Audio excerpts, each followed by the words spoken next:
Welcome back to my channel and those who are new welcome to my channel. तो आज ज्यादा बकवास ना करते हुए सीधा सीधा टॉपिक पे आ जाते हैं और आज का टॉपिक है 10 वियर्ड थिंग्स अबाउट मी। तो शुरू करते हैं अपना वीडियो। ज्यादा बकवास करने की कोई जरूरत नहीं है, मेरा चुप कर और वीडियो स्टार्ट कर। हाँ चलो करते हैं। तो शुरू करते हैं वीडियो। और मुझे पता है कि बहुत सारे लोग को इंटरेस्ट नहीं होगा जानने में कि क्या 10 weird things about me, but यार तुम लोगों को एक फायदा हो सकता है कि एटलीस्ट तुम लोगों को ये तो पता चल सकता है ना कि इतने अजीब अजीब प्राणी भी दुनिया में रह रहे हैं जैसे कि मैं। तो फिर यार सुन लो, थोड़ा सा सुन लो यार, सुनो होती की ध्यान लगेगा, सुनना पड़ेगा तुम्हें। तो पहली चीज जो मेरे बारे में बहुत ही ज्यादा वियर्ड है वो है ये कि मेरे या तो बच्चों के साथ दोस्ती है या फिर बहुत अपनी एज से बड़े लोगों के साथ दोस्ती है। मतलब जो मेरी एज के लोग हैं ना उनके साथ मतलब मेरी दोस्ती होती है, ऐसा नहीं है, बट प्रॉब्लम ये है कि वो मेरे एक या दो ही रहते हैं। बेशक मेरे बड़े बड़े ग्रुप्स हो पर उसमें जो मेरे फ्रेंड्स निकल कर आएंगे वो एक या दो से ज्यादा नहीं रहते। तो इसलिए या तो मेरे छोटे छोटे बच्चे मेरे फ्रेंड्स होते हैं या फिर बड़े मतलब मेरी एज से बड़े जिनके एक एक दो बच्चे होते हैं वो उनके साथ रहना मैं पसंद करती हूँ। और मेरे उनके साथ ज्यादा बनती भी है, बच्चों के साथ भी मेरी ज्यादा बनती है। अब बच्चों के साथ क्योंकि मैं रहती हूँ, जब मैं 9th स्टैंडर्ड में थी तो मैं 2nd क्लास के बच्चों के साथ खेलती थी। तो उसका रीजन भी ये है कि बच्चे एक तो तुम्हारी बात मान जाते हैं और दूसरा ये बच्चों की वजह से जिंदगी में एक एनर्जी बनी रहती है, मतलब मस्ती बनी रहती है। तो मतलब बच्चों के साथ रहने का तो फायदा ये हो गया कि आपकी लाइफ में मस्ती रहेगी, एनर्जी रहेगी और आप थोड़ा खुश फील करते हो। और अगर आप अपने एज से बड़े लोगों के साथ रहते हो तो आपके अंदर वक्त से पहले मेच्योरिटी आ जाती है। तो मेरे अंदर मस्ती प्लस मेच्योरिटी दोनों चीजें हैं, इस वजह से मुझे ऐसा लगता है। बाकी आपका अपना ओपिनियन हो सकता है, मुझे ऐसा लगता है कि मुझ में है दोनों चीजें, ठीक है, मतलब बैलेंस्ड है दोनों ही चीजें। और जो दूसरी वियर्ड थिंग है वो ये है, वो तो मतलब मुझे बोलते हुए भी शर्म आ रही है, वो इतनी ज्यादा वियर्ड है। और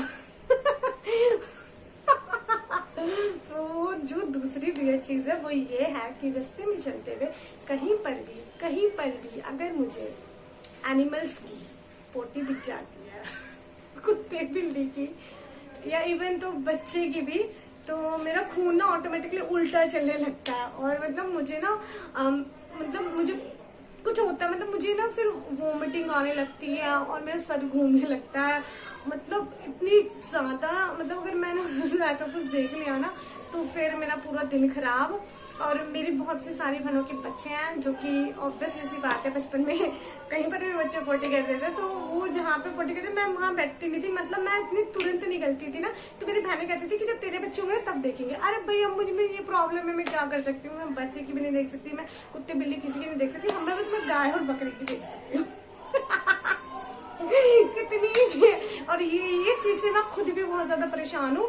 और मैं जब रास्ते में चलती हूँ तो मैं बहुत अवेयर रहती हूँ कि मुझे कुछ ऐसा दिख ना जाए या मुझे उस रास्ते से नहीं जाना चाहिए, वहाँ ऐसा कुछ हो सकता है। तो मैं बहुत अवेयर होके चलती हूँ कि मुझे ऐसा कुछ भी देखने के लिए नहीं मिले। तो ये वियर्ड थिंग थी जिससे मैं बहुत ज्यादा परेशान हूँ, बट यार ये मेरे साथ है प्रॉब्लम, ये रियल में मेरे साथ प्रॉब्लम है। अब मैं क्या कर सकती हूँ यार, अब मेरे साथ ऐसा है तो है, ठीक है।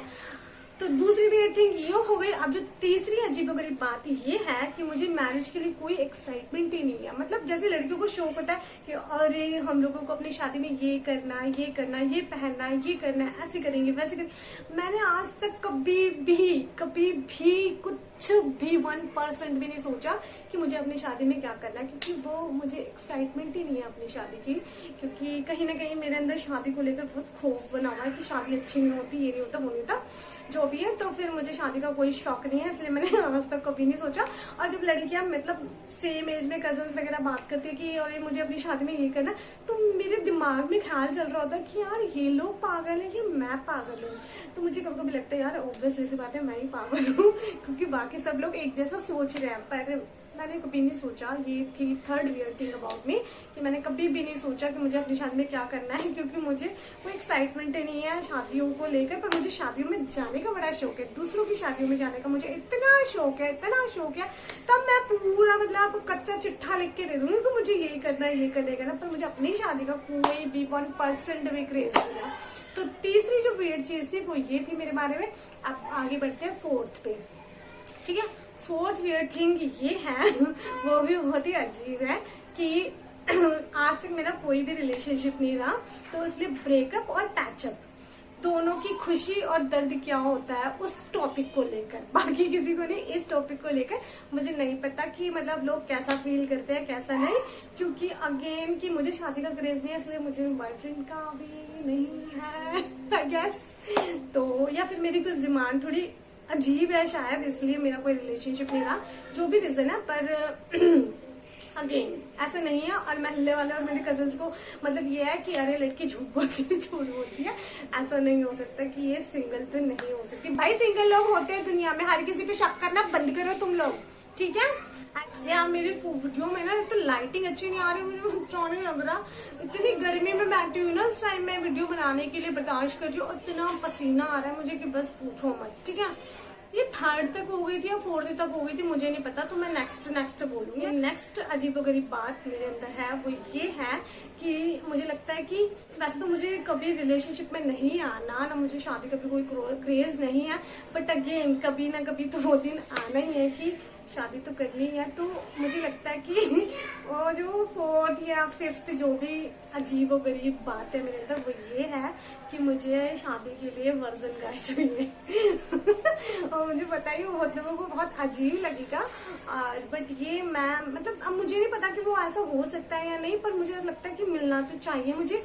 क्योंकि अगर आप देखो, अगर आप किसी पोस्ट पे होते हो और आप डिमांड करते हो कि आपका पार्टनर भी एटलीस्ट उस लेवल पे हो, ये कर रहा हो या वो कर रहा हो, तो वो जायज होता है ना, जायज होता है ना। तो यार उसी केस में मेरा भी मुझे लगता है कि जायज है डिमांड करना, ठीक है। और पर सबसे बड़ी बात पता है क्या है कि मैं किसी को जाके सामने से पूछ नहीं सकती कि मुझे आप पे क्रश है क्या, आप वर्जन है तो ये थी 4th, आई गेस ये 4th अजीबोगरीब चीज थी मेरे बारे में। अब आते हैं 5th पर।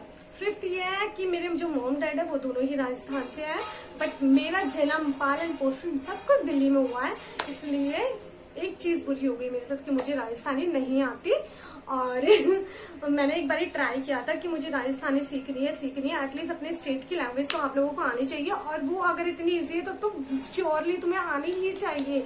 तो एक बार मैंने ट्राई किया था क्योंकि हम सारे फ्रेंड्स राजस्थान से थे, तो एक बार हमने ट्राई किया कि चलो हम लोग सीखते हैं। तो जो मैंने पहला सेंटेंस बोला था राजस्थानी में, मतलब बोलने की कोशिश की थी, उसके बाद मैं समझ गई कि यार तुझसे नहीं हो सकता, तू रहने दे। और वो सेंटेंस ये था कि ए छोरी कितनी जात है और इस सेंटेंस में राजस्थानी, बिहारी, हिंदी, पंजाबी सब मिक्स हो गई थी।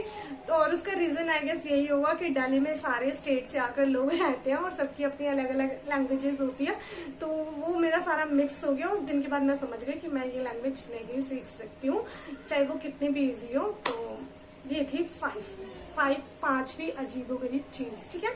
अब बात करते हैं 6th की। अब तो 6th जो मेरे बारे में अजीबोगरीब बात है वो ये है कि अगर कोई मुझे बोलेगा कि तुम्हें पेरिस जाना है या किसी ठेठ गांव में जाना है, तो मैं ठेठ गांव वाला ऑप्शन चूज करूंगी कि मुझे एकदम अनटच्ड एरिया में जाना है, जहां पर मतलब कुछ भी ना हो, गाड़ी मोटर कोई फैसिलिटी ना हो, इंटरनेट भी ना हो इवन। तो मैं वहां पर मतलब मेरा सपना है कि मैं 1 मंथ रहूं और मतलब मेरी एक छोटी सी झोपड़ी हो, उसके बाद छोटी सी नदी हो, जैसे पेंटिंग्स में नहीं होता वो। यार मुझे इतना पसंद है कि मैं 1 मंथ ना, मतलब मेरा सपना है कि मैं 1 मंथ ऐसी जगह रहूं कि छोटी सी झोपड़ी हो, उसके पास नदी और रिवर हो, सुंदर सी ब्यूटीफुल सी, उसमें फिशेज हो, और मैं डायरेक्ट रिवर से पानी लेकर आ रही हूँ या तालाब से पानी लेकर आ रही हूँ, मतलब ऐसा कुछ तो हो मतलब। तो मैं पेरिस को साइड करूंगी और मैं ठेठ गांव में जाना चाहूंगी, जबकि मैं राजस्थान से हूँ और जो मेरा गांव है, मतलब जो हमारा विलेज है वो भी इतना ज्यादा मतलब वैसा नहीं है कि एकदम अनटच्ड एरिया हो, वहां पर सारी फैसिलिटीज है। तो मतलब मुझे पसंद तो है, बट यार मुझे अनटच्ड एरिया में जाना, जो मतलब जहाँ कोई भी फैसिलिटी ना हो, तो मुझे वहां जाने का बड़ा ही ज्यादा क्रेज है कि। और जो नेक्स्ट आई थिंक 6th होगा यार, मैं यही तो बात है ना, मैं चीजें भूल जाती हूँ कि कितनी वियर्ड चीज मैंने बता दी, मुझे नहीं पता कितनी बता दी। आई थिंक 6th होगी। और जो 6th वियर्ड चीज मेरे बारे में है या 7th हो सकती है, वो जो भी है वो ये है कि मैं ना 2018 से रोटियां बना रही हूँ अपने घर में, और मुझे आज तक भी रोटियां अच्छे से बनाना नहीं आया। मुझे सब कुछ आ गया है, बट मेरी रोटियां आज तक भी खाने लायक नहीं बन रही है। मुझे नहीं पता ऐसा मेरे साथ क्यों हो रहा है, और मैं बहुत मेहनत करती हूँ कि मेरी अब अच्छी हो जाए, बट उसमें कोई सुधार ही नहीं आ रहा है। मतलब आई डोंट नो, इतने में तो कोई बच्चा भी सीख जाता है यार, बट मुझसे नहीं हो पा रहा है। तो ये थी आई गेस 7 या 8 जो भी अजीबोगरीब नंबर की बात थी, ये थी, ठीक है।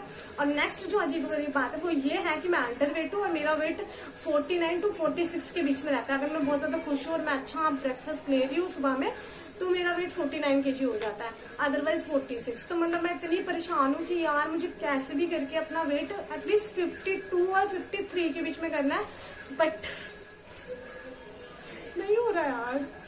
अगली अजीबोगरीब बात है मेरे बारे में, वो ये है कि मुझे चुपके चुपके बच्चों की बातें सुनना इतना पसंद है, इतना पसंद है, इतना तो मुझे अपनी बेस्ट फ्रेंड के साथ गॉसिप करना भी पसंद है जितना मुझे बच्चों की चुपके चुपके बात सुनना इतना पसंद है ना, क्योंकि वो यार इतने ज्यादा मतलब क्यूटली झूठ बोलते हैं यार, मुझे इतने क्यूट लगते हैं वो। खासकर तब सुनो उन्हें जब वो अपने दोस्तों में होते हैं, तो वो इतनी अच्छी अच्छी बातें करते हैं कि आपका दिन बन जाएगा और उन्हें पता नहीं होना चाहिए कि आप उनकी बातें सुन रहे हो, तब तो सुनने में इतना मजा आ जाता है।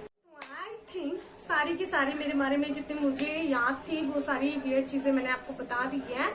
तो मेरे जैसे अजीबोगरीब लोग भी दुनिया में हैं भाई, और आई एम श्योर मेरे से भी ज्यादा अजीब लोग रहते होंगे दुनिया में। तो ये थी मेरे बारे में अजीब अजीब सी बातें जो कि आज मैंने आप लोगों के साथ शेयर किया, और नेक्स्ट वीडियो बहुत जल्दी आएगी। तो तब तक के लिए बाय बाय।